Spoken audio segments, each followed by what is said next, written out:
I gotta wait? How long I gotta wait for a press record? Go. Welcome to the shed, where Miss Dream always has a story.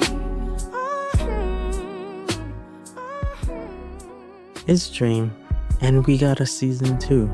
Your Black Bostonian here, a product of a single mother who I work to make proud every single day.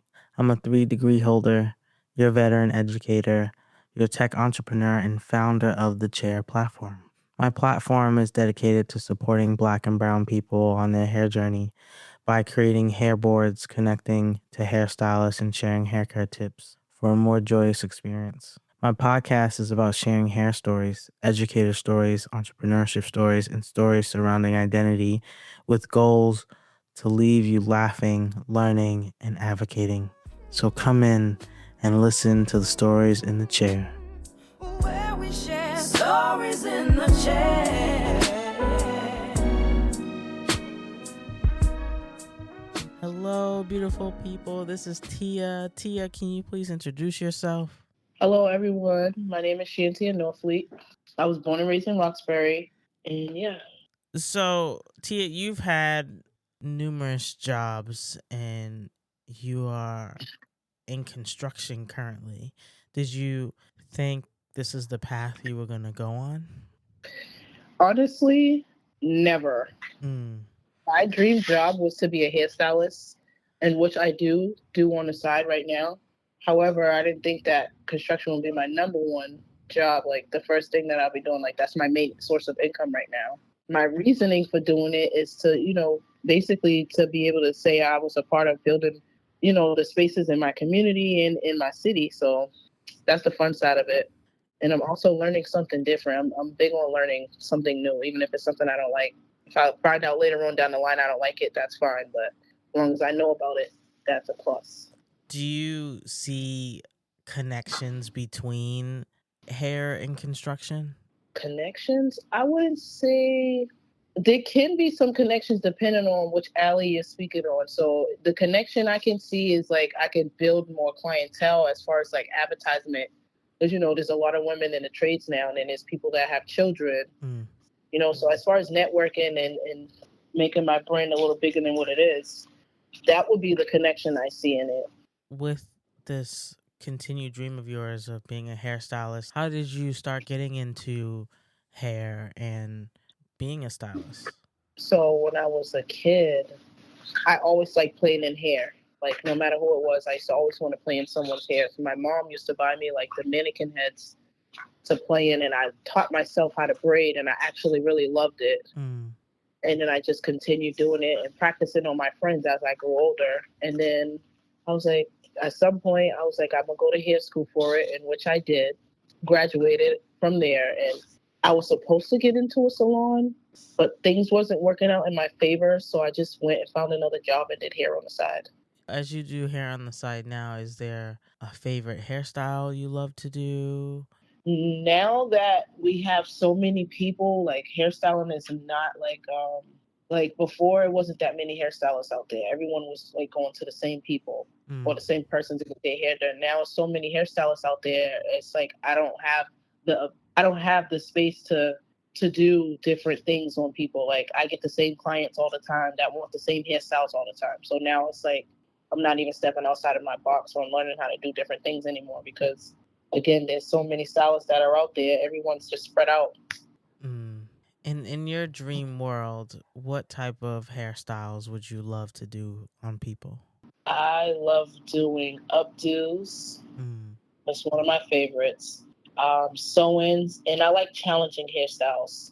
Stuff that I haven't done before, something that looks like it'll take some time or effort, like a lot of effort to put into making the hairstyle come out the way the person wants it, like the client's looking for. Have you ever been to hair shows? Yeah, when I was younger, I used to go to hair shows all the time. And plus, when I was in hair school, we did a lot of hair shows. And I was in a hair show before once. And then I lost contact with as far as like how to even like when the hair show's happening and what locations they're having them. I haven't been digging into that. What was your favorite part of the hair show? Could you describe that experience? there's multiple ones that I've done. The ones at the school, I like that we all had different. Each classroom had a different theme. Like one was a safari theme, one was a carnival theme, one was like a Halloween theme, and everyone did their styles based upon their theme. So it was really cool. The hair show that I was in, like I forget what hair shop it was. I think it was Muriel's. That's the hair shop that I modeled for, and I like the fact that you were allowed to, like you were able to dress yourself. Like everyone was to come as their self and style themselves. Someone did your hair, but you get to pick your own theme and model. And it was like a carnival. It was also like a carnival theme. They played soca music, but everyone's style was different. Like everyone that modeled had a different style. It wasn't like a themed event. Where we share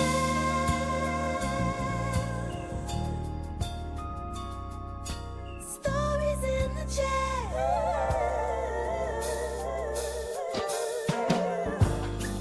Look, it's my commercial.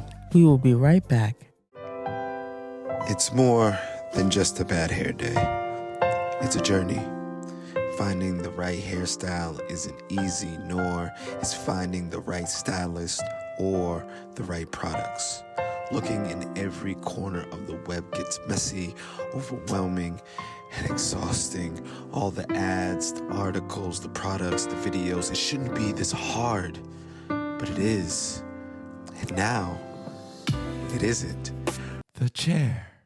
A black and brown centered platform where you can design hair boards, connect to hairstylists, and share hair care tips for a new, joyful path on your hair journey. Avoid the clutter, save yourself hours, months, and even years of research and poor trial and error. Everything you need and only what you need is in one place. Hair boards made by people like you, for you.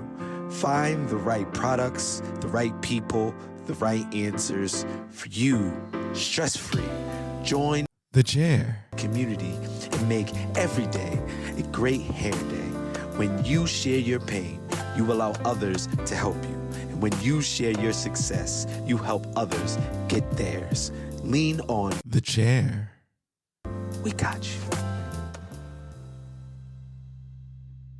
No stress, no strife. In the chair, the chair, the chair. All right. Oh, and if you're interested to learn more about my experiences as a Black woman and educator in Guangzhou, China, I wrote my first ebook titled Nowhere and Everywhere, Captured Emotions of a Beautifully Broken Love Story. It is on lulu.com. Take a read and see some beautiful photography of mine. Enjoy the rest of the show. The chair. When I think about hair shows, I love watching them because I just think it's 3D art happening in real time. And I spend a lot of time thinking about my Blackness and my identity connected to these beautiful hair shows. Do you think about your Blackness a lot when you're doing your own hair, when you're doing your client's hair? Definitely. I always try, like, especially when doing my own hair, I always try to do like the most Afrocentric hairstyle that I can do on myself just to represent, you know? And when I do my clients, most of them are natural. So that's like one of the main things I push when I do hair. I try to force everyone to go natural. Of course, you're gonna do what you want. It's your hair. You know, self-imaging is big to some people. So, however you feel, I'm okay with. But my main thing is like one of the things I do push is natural hair. And why do you push that? Because there's a lot of chemicals inside of relaxers that are not good for you, that are cancer causing, that tampers with your health. So I just try to promote that and educate everyone as much as I can when it comes to those type of hair products. What hairstyle is your hair currently in? Right now I have 2-strand twist, the bohemian style with curly hair, loose hair. So my hair is natural. I don't put chemicals in it besides color. Those are the only chemicals I put in my hair, and I haven't done that in a while. But yeah. Do you remember the first time you fell in love with your hair? The first time I fell in love with my hair was after I locked it because I grew up in a house that was based off of relaxing hair. Mm. Like I had a relaxer since I can remember. My mom been relaxing my hair since I was probably like 5 years old. Like that was a big thing in my house. So I didn't understand texture. I didn't understand the density and coarseness of hair until I went to hair school and discovered we've been doing it wrong for years. After that, while I was in hair school, I went natural. I stopped using relaxers and all those chemicals in my hair. And then once I seen how fine my hair texture really was, without it being burned out and changing the texture of like the coarseness and the density in my hair, I really loved it after that because I'm like my hair's not what I thought it was all these years. You know, we were taught about a word that doesn't even exist, which is called nappy. Mm. No one has that. There's no such thing as nappy hair.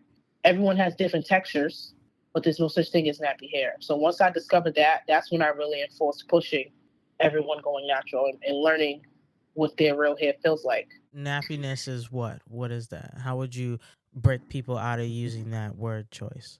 So you said how to say that again? I'm sorry. People are using the word nappy, and you're like, Yeah. this word doesn't exist. How do you explain that to people?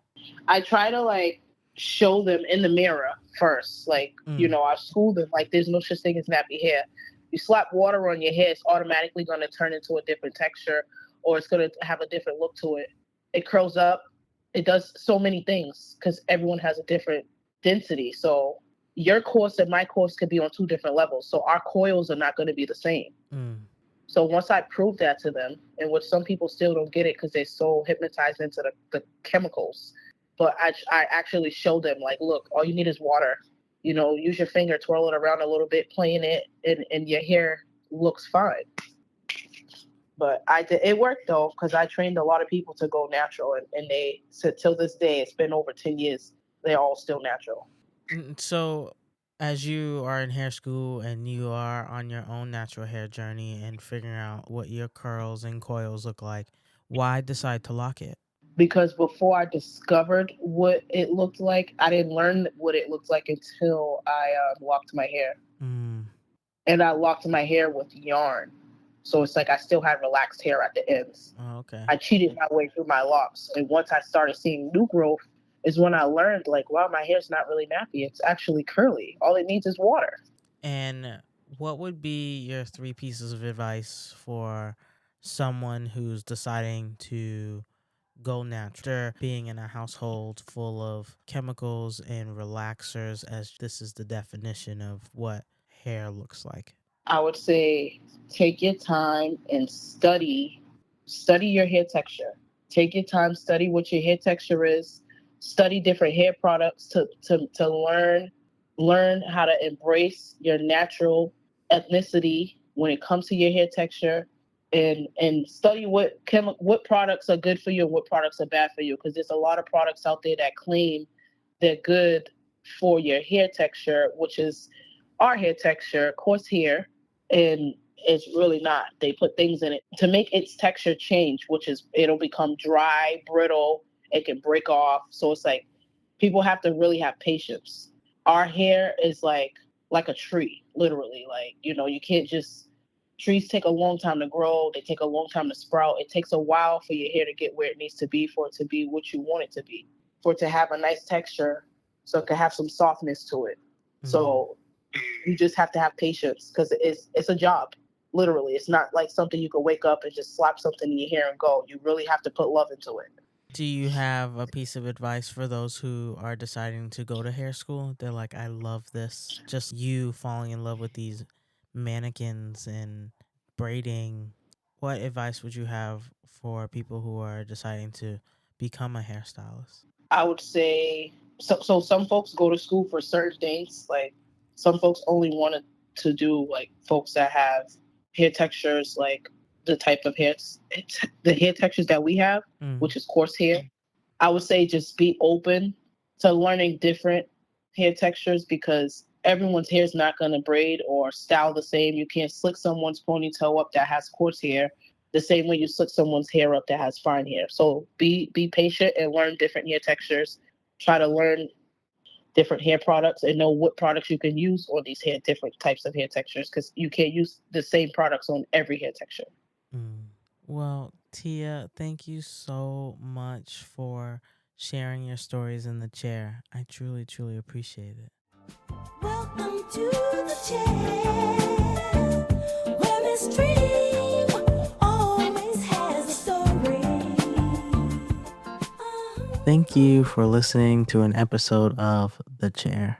I'm going to share with you a dream of mine. I would love to be on Sesame Street. Sesame Street held my hand through childhood. In my dream, I would be in my big afro or rainbow braids sitting on the stoop sharing hair stories. I would like your help, please, by doing all the things like leave a review, share it with someone who would benefit from hearing this episode. And if you know someone who knows someone who knows someone at Sesame Street, share your favorite episode with them, and I'll make you some of my famous chocolatey hot chocolate. I hope you have a beautiful day, or if you are like me, still up in the middle of the night, I hope you take a deep breath and rest. Love you. Talk to you later. The chair. Hello. Please leave a message after the tone. Dream, hello. I just wanted to tell you you're wonderful. I just got through going through your podcast. Love you, love you, love you, love you. Keep it up. Maybe I need to send it to Oprah and Tyler Perry. Love you, baby. You are great. Where we share